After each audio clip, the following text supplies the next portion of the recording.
Hello everyone, welcome to learn lab. EMRS tier 2 में अब सिर्फ 22 दिन बचे हैं और अगर आप अभी भी रैंडम स्टडी कर रहे हैं तो ऑनेस्टली सिलेक्शन बहुत मुश्किल है। But don't panic. In the next few minutes I will give you a clear cut plan for 22 days जो अभी बाकी है। सो EMRS की एग्ज़ाम डेट आ चुकी है, चाहे वो PGT के हों या TGT के हों।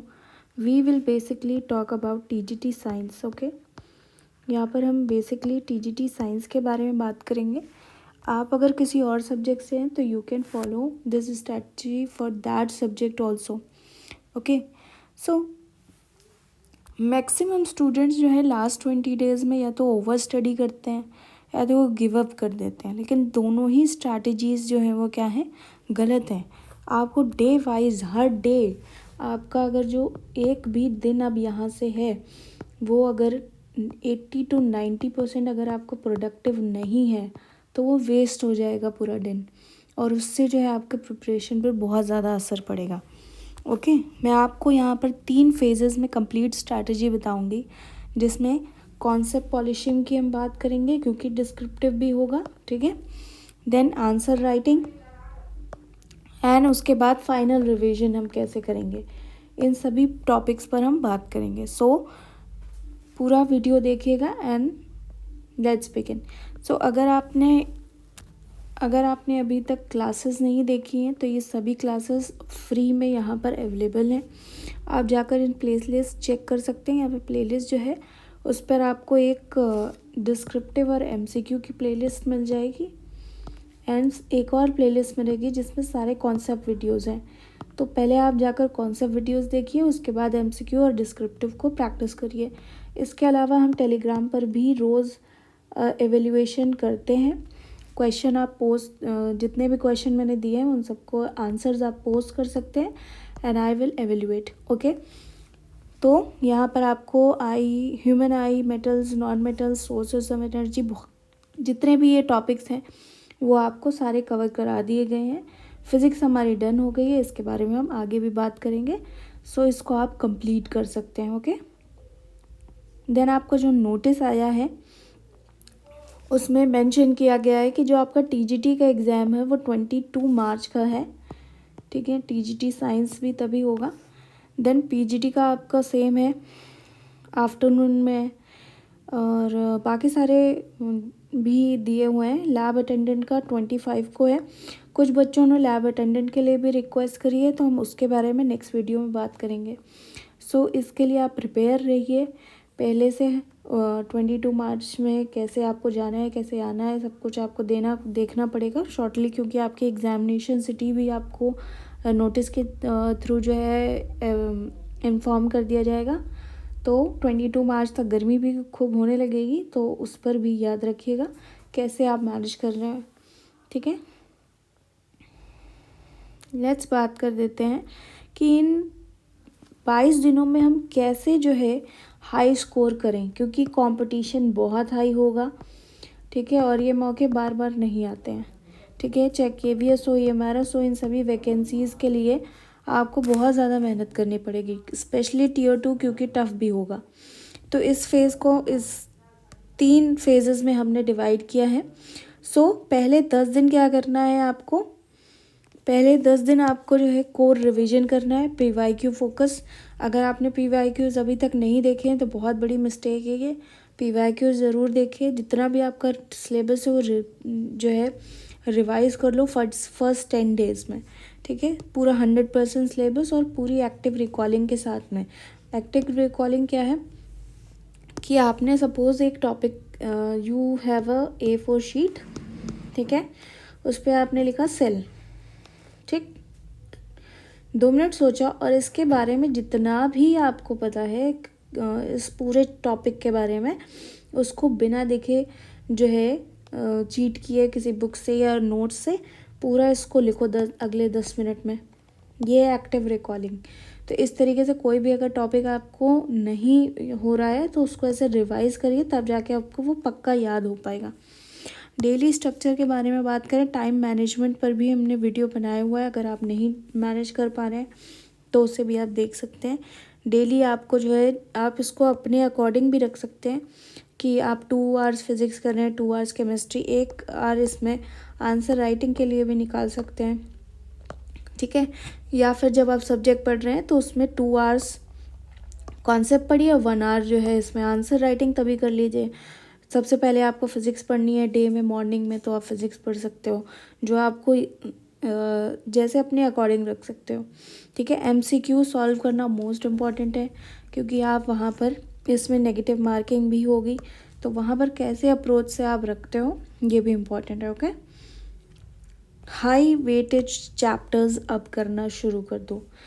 ये सारे चैप्टर्स नहीं पढ़ने हैं, जो हाई वेटेज चैप्टर्स हैं सिलेबस के अकॉर्डिंग। सिलेबस हमारा टेलीग्राम चैनल पर EMRS का भी है, KVS का भी है, कुछ बच्चे अभी भी पूछ रहे हैं सिलेबस के लिए, तो सारे PDFs वहाँ पे अवेलेबल हैं।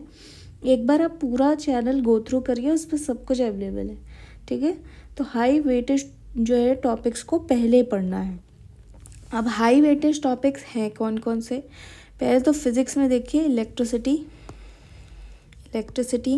मैग्नेटिज्म, लाइट बहुत इम्पॉर्टेंट है, ठीक है।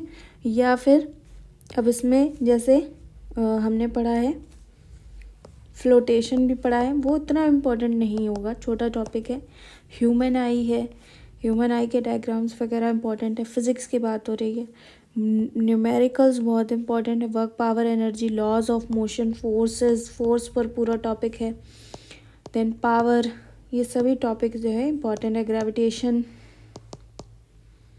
मोशन अपने आप में एक टॉपिक इम्पॉर्टेंट है, ठीक है। ये 3 तो मस्ट हैं, लाइट, मैग्नेटिज्म एंड इलेक्ट्रिसिटी, ये तीनों बहुत इंपॉर्टेंट है और इनसे वेटेज भी ज़्यादा है, ठीक है। देन केमिस्ट्री में आपका केमिकल बॉन्डिंग, ये जो टॉपिक्स हैं, एसिड बेस रिडॉक्स रिएक्शन भी है, ठीक है। और ये जो टॉपिक्स हैं इनमें बहुत ज़्यादा हाई नहीं पढ़ना है, ठीक है। इसमें क्या है TGT लेवल का ही रखना है बस। इलेक्ट्रोकेमिस्ट्री में ये है कि जो KOH और ये सब दिया हुआ है, मेंशन किया हुआ है, इसको हम धीरे धीरे कंप्लीट करेंगे, ठीक है। कोऑर्डिनेशन कंपाउंड्स में कुछ ऐसी चीज़ें हैं जो TGT लेवल की हैं, बाकी ये मेनली जो है आपका PGT के लिए है, ठीक है। तो इसको हम कट कर देते हैं। कोऑर्डिनेशन कंपाउंड के बजाय क्लास 9th 10th के जो NCERTs हैं, these are very important. And 11th-12th में कौन कौन सा टॉपिक करना है वो हम ऑलरेडी एक वीडियो में डिस्कस कर चुके हैं, you can watch that video also, कि 11th-12th NCERT के कौन से टॉपिक आपको करने चाहिए, ओके।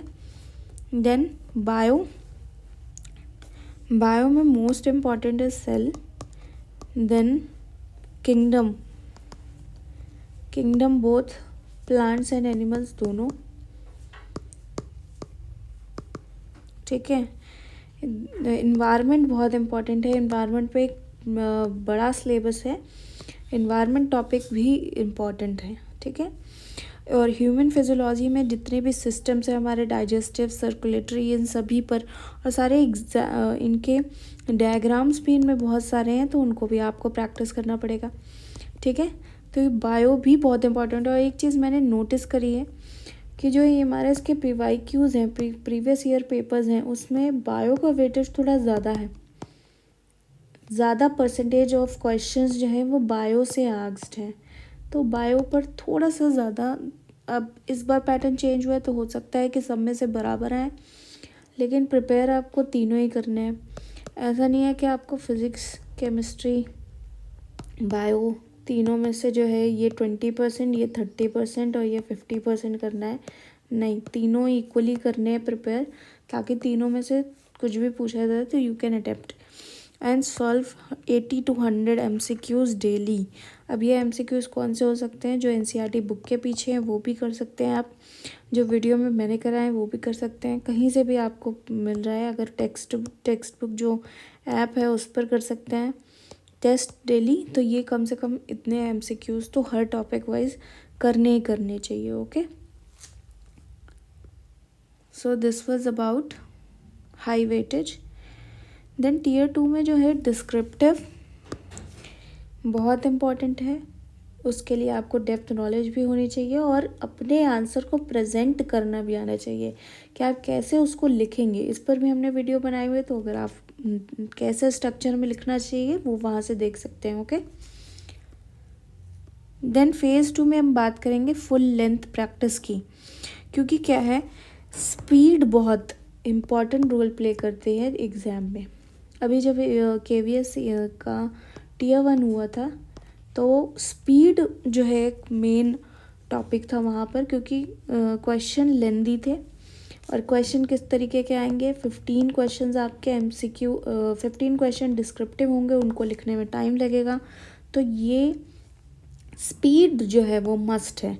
उसके साथ एक्यूरेसी भी होनी चाहिए। MCQ में अगर नेगेटिव मार्किंग है, अगर वहाँ गलत हो गए तो फिर कोई फ़ायदा नहीं है। तो एक full mock every day, alternate day, या जैसे भी आपकी सूटेबल हो, आपको अपनी टाइमिंग के हिसाब से ज़रूर करना चाहिए। सेम डे उसको एनालाइज करें कि आपकी कौन सी मिस्टेक्स हुई हैं, ये मिस्टेक्स रिपीट ना हो अब। ठीक है, do not repeat your mistakes. अब वो टाइम नहीं रह गया है। ठीक है, एक पेपर आप रिवाइज़ करोगे तो 100 क्वेश्चंस आपके रिवाइज़ हो जाएंगे। कैसे आप लगा सकते हो, डेली पैटर्न फॉलो कर सकते हो कि 3 घंटे आपने मॉक या रिवीजन किया, फिर आपने 3 घंटे कोई वीक टॉपिक करेक्शन किया, जो भी आपका वीक टॉपिक है, 2 घंटे फॉर्मूले किए, रिएक्शंस रिवाइज किए। ठीक है, ये आप कर सकते हो। ठीक है, जो आपके वीक एरियाज़ हैं अपने अकॉर्डिंग इसका डेली पैटर्न बना सकते हो आप। ठीक है, देन सिली मिस्टेक ना हो बिल्कुल भी एग्ज़ाम में, ये तो मस्ट अवॉइड करना है आपको। ठीक है, कि बिल्कुल भी सिली मिस्टेक ना हो। टाइम मैनेजमेंट बहुत इम्पॉर्टेंट है, इसलिए अभी से टाइमर लगा के डिस्क्रिप्टिव के आंसर्स लिखिए, ताकि विद इन आप टाइम 15 क्वेश्चन रहेंगे उनको कंप्लीट कर पाएँ। ठीक है, गेस नहीं करना है कोई भी MCQ को। ठीक है, उस पर अगर श्योर शॉट पता है तभी करिए, और टारगेट करिए कि 70 to 80% एक्यूरेसी हो, किसमें, MCQs में। नेगेटिव मार्किंग में नहीं कि उसमें जो है सारे ज़ीरो हो जाए। नेगेटिव मार्किंग का भी ख्याल रखना है, क्योंकि अगर 100 मार्क्स का एग्ज़ाम है, ठीक है, तो जो जैसा लेवल होगा 60 to 80 इसमें आपका स्कोर तब भी आए, तब जाके कुछ हो पाएगा, क्योंकि कंपटीशन बहुत हाई है। ठीक है, डिस्क्रिप्टिव के लिए क्या करना चाहिए, डेली 3 लॉन्ग आंसर्स आपको लिखने चाहिए, क्योंकि लिखने की स्पीड बढ़ेगी और उससे जो है आपकी प्रेजेंटेशन भी जो है इम्प्रूव होगी। Pedagogy questions must. किस तरीके के क्वेश्चन आएंगे मैंने ये भी डिस्कस किया हुआ है वीडियो में, you can watch pedagogy questions, activity based question, ठीक है, real life opinion based question आ सकते हैं। एक सेपरेट वीडियो में मैंने बताया हुआ है, टेलीग्राम पर शेयर भी है, तो आप जाकर देख सकते हो। Write fully like a test, मैंने ये अभी भी बताया हुआ है कि स्पीड और प्रेजेंटेशन दोनों पे ख्याल रखो। एक टाइमर लगा लो 30 मिनट्स का, ठीक है, और अपने 15 क्वेश्चन करने की कोशिश करो। 1 घंटे का लगा लो और उसके ही विदिन करो। ऐसे जस्ट रैंडम की 15 आंसर लिख दिया, ऐसे नहीं। टाइमर लगाओ। अगर आपका सुबह एग्ज़ाम है तो उसी टाइमिंग में बैठो और उसी तब लगाओ। ठीक है, हो सकता है आपका स्लीपिंग पैटर्न अभी जो है सुबह 9 बजे का उठने का हो, कि आप 9 बजे सुबह उठ रहे हो, लेकिन पेपर आपका 8 से 12 है मान लो, तो 8 बजे कुछ सोच नहीं रहा है, ऐसा ना हो। तो 8 बजे, 8 से 12 अगर एग्ज़ाम है तो 8 बजे लेकर बैठो, टाइमर लगाओ 1 घंटे का, और 15 क्वेश्चन उस टाइम के अंदर लिख कर दिखाओ। ठीक है, तब हो पाएगा। एग्जाम्पल्स लिखने चाहिए ढेर सारे, पॉइंट वाइज लिखें, बहुत बड़े बड़े पैराग्राफ्स मत लिखें, ये सब मैं डिस्कस कर चुकी हूँ। डायग्राम्स आप बना सकते हैं, रियल लाइफ एग्जाम्पल्स, 2-3 लाइन की एक्टिविटी को इसमें ऐड कर सकते हैं। ठीक है, कोई छोटी सी एक्टिविटी अगर पता है, इनको अपने आंसर्स को एनहेंस करने के लिए आप ऐड कर सकते हो डिस्क्रिप्टिव में। ठीक है, वेरी इंपॉर्टेंट फॉर Tier 2 क्या है, एक स्ट्रक्चर फॉलो करना अपने आंसर्स में। डेफिनेशन लिखो, इंट्रोडक्शन, एक्सप्लेन करो उसको क्लियरली इन पॉइंट्स। डायग्राम अगर कोई है, एग्जाम्पल्स होने चाहिए, रियल लाइफ इम्प्लीकेशन या स्टूडेंट कैसे समझेगा, और 1 लाइन का कंक्लूजन, कुछ भी उस आंसर के बारे में 1 लाइन का कंक्लूजन कि ये कैसे हमको हेल्पफुल रहेगा या ये स्टूडेंट को कैसे हेल्प करेगा। हम यहाँ पे एक और बात है, हम यहाँ पर टीचर के लिए एग्ज़ाम दे रहे हैं, तो टीचर की तरह सोचकर टीचर की तरह आंसर लिखिए, प्रेजेंट करिए। You are not a student here, ठीक है। देन लास्ट के जो कुछ दिन होंगे उसमें आप क्या है, अपना हाई रिटेंशन करिए कि ज़्यादा से ज़्यादा मुझे याद हो। बहुत सारा रिवीजन करना पड़ेगा जिससे कॉन्फिडेंस आएगा, ठीक है। कोई टॉपिक नया मत पढ़िएगा लास्ट में। अपने शॉर्ट नोट्स को रिवाइज करो। फॉर्मूले एक एक पता होना चाहिए। रिएक्शंस, डायग्राम्स, मिक्स तीनों सब्जेक्ट्स के आप एमसीक्यूज डेली लगाओ। डिस्क्रिप्टिव लगाओ विद टाइमर, ठीक है। ये आप कर सकते हो, ठीक है। ऐसा ना हो कि वहाँ फार्मूला पावर का पूछा गया है, कोई न्यूमेरिकल, आपको फार्मूला नहीं याद है, ठीक है। फोर्स का फार्मूला नहीं याद है, इन मोमेंटम का फार्मूला नहीं याद है, तो ये गलत बात है। लास्ट 2 डेज में only revision, know heavy study, और स्लीप बहुत इंपॉर्टेंट है। फ़ोन ऑन मत देखो, ठीक है। अभी 22 दिन बिल्कुल फ़ोन मत देखो, ठीक है, 22 मार्च तक। एंड स्लीप प्रॉपरली, ये भी बहुत इम्पॉर्टेंट है, ठीक है। 8 घंटे के स्लीप लेना बहुत इम्पॉर्टेंट है। सुबह जब आपका अगर 8 बजे से पेपर है तो उस टाइम आपका उठना बहुत इम्पॉर्टेंट है, ताकि आप फ्रेश फील करके उस टाइम सोच पाओ वहाँ एग्ज़ाम में। देन कैसे आप ज़्यादा मार्क्स स्कोर कर सकते हो। अटेम्प्ट स्ट्रैटेजी इन एग्ज़ाम, पहले जो आता है डायरेक्ट क्वेश्चन उनको अटेम्प्ट करो, सेकेंड राउंड में मॉडरेट को करो, और लास्ट में जो एलिमिनेशन अगर हो रहा है तो करो, नहीं तो लीव। नेगेटिव मार्किंग नहीं होनी चाहिए। 1.5 मिनट से ज़्यादा एक एमसीक्यू पे नहीं लगाना है, क्योंकि आपको 15 क्वेश्चन वो भी लिखने हैं, ठीक है। जो भी अब जैसे मेरा केमिस्ट्री स्कोरिंग सेक्शन है, लेकिन हो सकता है कि आपका बायो स्कोरिंग सेक्शन हो, तो उसको पहले करो। जितने रिएक्शंस है, जितने फार्मूलाज हैं, उनको डेली पढ़ते रहो ताकि वो याद रहे वहाँ पर। बायो में फास्ट अटेम्प्ट सेक्शन होता है कि डायरेक्ट क्वेश्चंस होते हैं, तो उसमें जो है आप कर सकते हो जल्द से जल्द, ठीक है। एंड फिज़िक्स में एक्यूरेसी आपको चाहिए, ठीक है। तीनों है ये, ऐसा नहीं कि गेस कर दिया। फिज़िक्स में बहुत सारे कंडीशन बेस्ड क्वेश्चन होते हैं, असर्शन, रीजनिंग टाइप होते हैं, इनको करना बहुत इम्पोर्टेंट है।